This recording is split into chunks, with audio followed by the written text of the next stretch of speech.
plunge deeper into the darkness.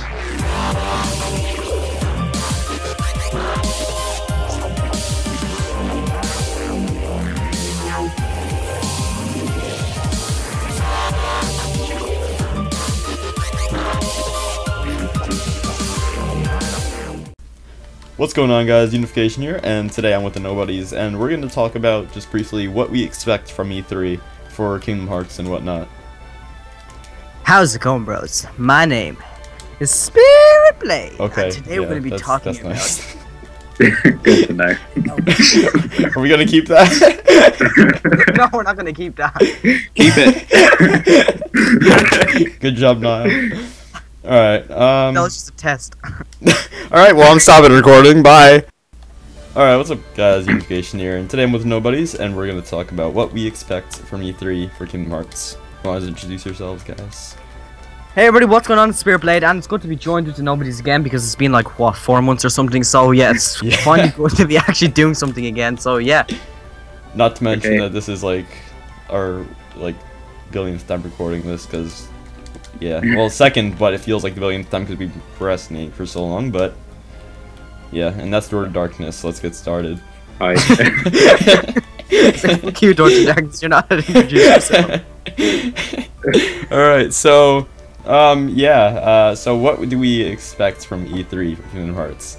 Well, we're expecting to see something from Kingdom Hearts 3, obviously, because Square's been like hinting at it. What do you guys think about that? I'm not, because it's Square Enix.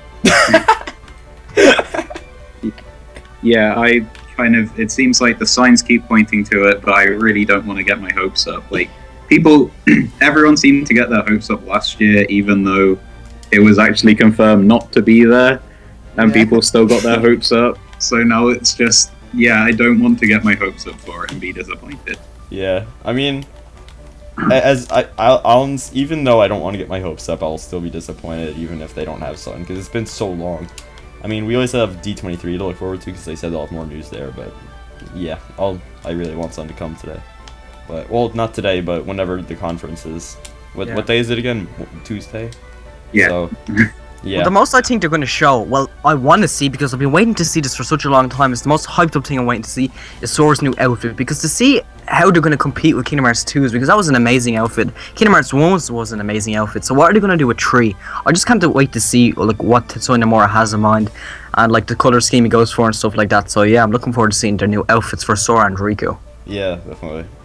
And I personally, what I want is at least another cinematic trailer, like, maybe just something like showing a little bit more than they've already showed, like something along the lines of what we saw with like Sora picking up the Keyblade, but like more like maybe like game based, like show a little bit more of maybe what the game might be about, just get us really hyped up, give us a lot of stuff that we could analyze and think about for a while, because honestly, like if we don't get like even just a little bit, like maybe like a glimpse of like one of the worlds or something, or like a little thing like that we could like point out that could get us talking for like at least another like 2 months. Like, yeah. Because like we've been milking like the other trailers for so long. We've been milking the other trailers for 2 years now, so I think anything more could give us a lot more to talk about. So I think if they do show anything more, then I think the universe might just explode. But you know. Yeah. Yeah, and also like everything's been focused on Sora now, which obviously makes sense. But it would be nice to see maybe 1 or 2 other characters in Master Xehanort. Yeah, like Master Xehanort or Riku, I want to or see him. Yeah. Anyone like that. Yeah, I want to see more. Like we've already seen like some of the game's graphics, but we haven't seen enough to like get a big picture. Like I liked how it looked kind of like Pixar-ish, and like it looked really nice like that. But I want to see more of it. I want to like see like exactly what it looks like, like just all together, and maybe I just want more news. Maybe like something that they could tell us to give us like a little bit more confirmation on some things. Like just even if we don't get a trailer, I just want them to say something that could like kind of just like quell our fears a little bit, just depending on what they say. We're working on it. Please look forward to D23 laughs. And they'll announce the new musical version of Frozen and all that kind of stuff. That's all they. Oh, and that's all they showed D23. And they're like, finally, more Kingdom Hearts 3 news, and then it's just and that's just a full playthrough of the Frozen world. Then it's all just a musical. I don't know. When it comes to Kingdom Hearts E3, the most I'd expect is Dream Drop Distance HD being announced, or 1.5 and 2.5 on PS4. Mm-hmm. Yeah, I'm surprised that hasn't been announced already, but it seems to make sense to do it now. Just because people are expecting it kind of this year. So if that is still the plan, then it would make sense to announce it now and get it for the end of the year. Yeah. And they also said that Dream Drop Distance on its own wouldn't be as appealing as 1.5 and 2.5, so now they have a chance to put it with something. Yeah. Yeah. That could be either like a collection type thing with 1.5, 2.5, and Dream Drop Distance. Or else if they wanted to do the Type 0 route and throw in a Kingdom Hearts 3 demo. Which would be kind of interesting. I don't know how that would work out. I don't see them doing it. Like, I feel like that, like, a game like Kingdom Hearts, they would just want to get people hyped up, and they already know, like, what people like. So I think that they'll just throw out the game when it's ready instead of adding a demo. Because Final Fantasy 15, I think the main reason they, like, did a demo is because it was kind of a very experimental game for them. They haven't made a Final Fantasy game like that yet, so we'll see how it works out. And also, that's because of Hajime Tabata's approach. I don't know if Nomura would actually release a demo for Final Fantasy 15 if he was still in charge.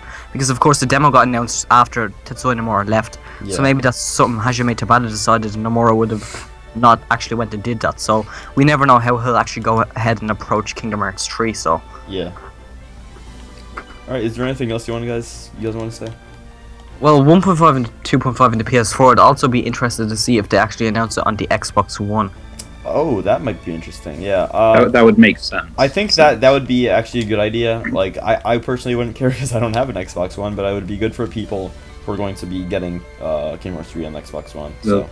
Otherwise, you're just kind of throwing them in at the deep end with Kingdom Hearts 3 without doing anything else. Pretty much. And especially if it's Kingdom Hearts of all games. Like, all game series, Kingdom Hearts is not the type of game where you go in for the last saga of the last game of that saga, because it's just going to be like, what the fuck is going on? Pretty much. And I think that's another reason why I see, like, a full HD collection with Dream Drop Distance as being more possible, because I feel like they would want to kind of give people on Xbox One a taste of Dream Drop Distance as well, since that kind of ties it all together.